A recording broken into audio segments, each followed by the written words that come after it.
બેઠક 78મી કેદારનાથમાં મહાપ્રભુજી બિરાજે છે. મહાપ્રભુજીની 78મી બેઠક એ શ્રી કેદારનાથજીની બેઠક છે. ઉત્તર પ્રદેશના હિમાલયના પહાડોમાં કેદારનાથ આવેલું છે. તે ઋષિકેશથી 216 કિલોમીટર દૂર છે. કેદાર કુંડ ઉપર આ બેઠક આવેલી છે.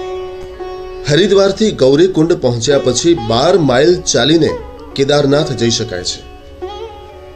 અહીં શ્રી મહાપ્રભુજીના બેઠકજી ગુપ્ત બિરાજે છે. આપ શ્રી અહીં કેદારનાથ કુંડ પર બિરાજ્યા હતા. ત્યાં આપ શ્રીએ શ્રીમદ ભાગવતનું પારાયણ કર્યું હતું. અહીં શ્રી મહાપ્રભુજીના બેઠકજી ગુપ્ત બિરાજે છે. ભાવનાથી પ્રગટ કરાયેલ આ શ્રી વલ્લભને સાષ્ટાંગ દંડવત કરીએ.